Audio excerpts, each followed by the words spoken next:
To some breaking news now, and this is according to the Reuters news agency. Iran's Assembly of Experts has named Mojtaba Khamenei to replace his father, Ayatollah Ali Khamenei, as the country's new supreme leader. Joining us live for immediate reaction is the former IDF spokesperson and senior fellow at the Foundation of Defence Democracies, Jonathan Conricus.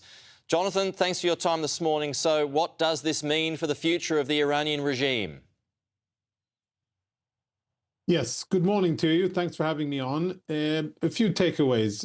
Mojtaba Khamenei is one of the sons, as you pointed out correctly, but he is someone who you could look at him as a marionette, someone who will be controlled by the IRGC. What it means is that the hardliners, the more militant hawks of the Iranian establishment, will now have more power. And what we can assess that the result will be weak political leadership and more of the same things that we've seen in the past, more oppression of the Iranian people, more attempts to fund terrorism, more attempts to build ballistic missiles. That's where the IRGC, that's what they are about. But of course, the situation today is different and they don't have the tools or the freedom or the ability to do so. But in terms of Mojtaba Khamenei, not a strong figure and probably something that the Revolutionary Guard wanted to be in place so that they could run the show from behind the scenes. Presumably Mojtaba's got a target on his back already. Yes, that's a safe presumption. And he would know that. So would he ever be seen above ground, where he'd likely be on the receiving end of an Israeli or American rocket? Yeah, I mean, his father and many of the Iranian senior leadership, they were underground when they were eliminated by Israel. So I assume that he will be instructed by his handlers, the IRGC, to be in very secure, deep, secret locations, and they will have very strict security control protocols.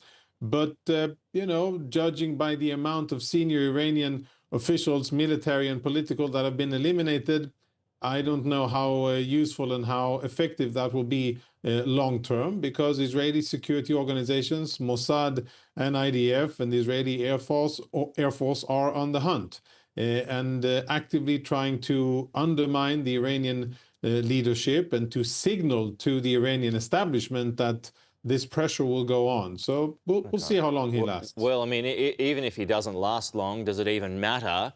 Because, as you point out, the IRGC is pulling the strings. Yeah, you know, it was very telling to listen to Iranian President Pezeshkian.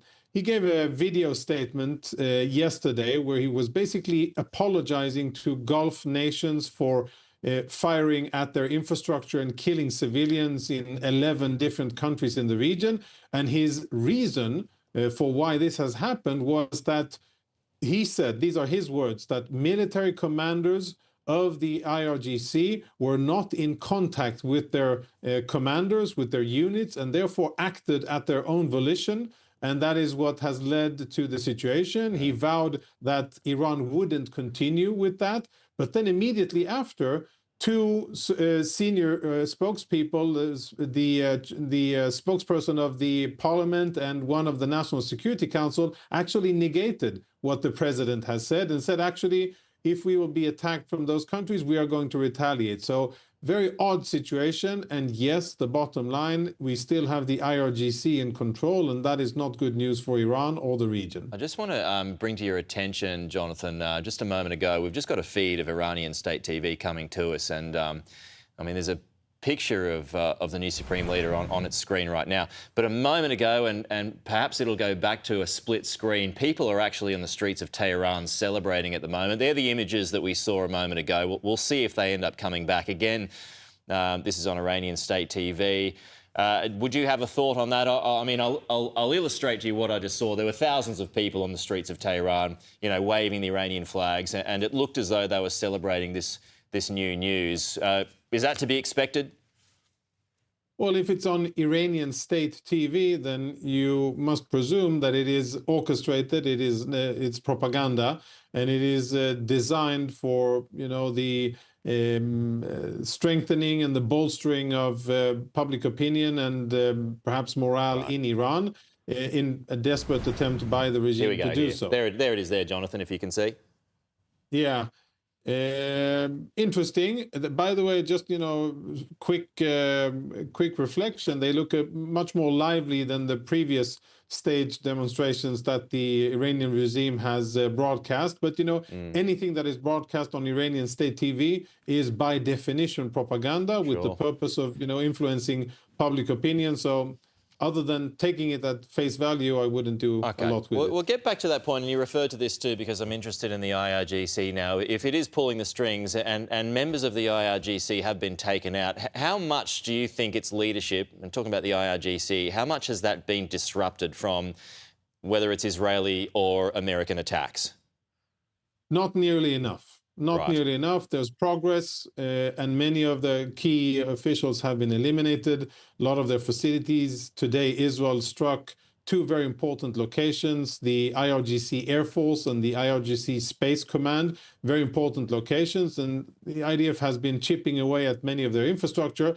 But the bottom line is that the IRGC is a massive state within a state organization. They have money, they have parts of the national infrastructure and industry, they have a separate budget, they have offshore accounts, and they're basically an insulated organization that was built by the regime exactly for situations like this, or situations of upheaval and demonstrations and requests of the Iranian people to regain their freedom. So it's an organization that was built for this purpose. It's going to be a hard nut to crack, but I think eventually they will, because Iran is, running out of industrial capacity. They're running out of allies. They are alienating Gulf countries and former friends by firing at them. And they don't control their skies. They don't control their ports or waters.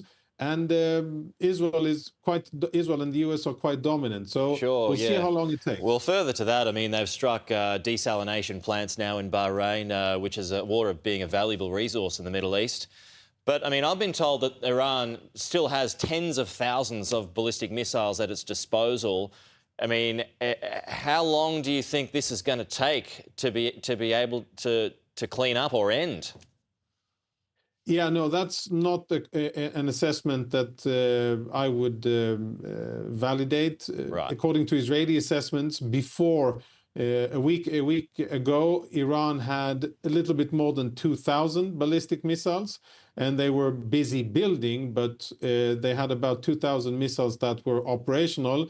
They fired quite a few, many of them at Arab and Muslim states, and most of them at Israel, but they are running out of launchers. Why are they running out? Because Israel and a little bit the US are hunting those missile launchers, and if the situation continues as it does, Iran will run out of missile launchers. But you ask how long this will take?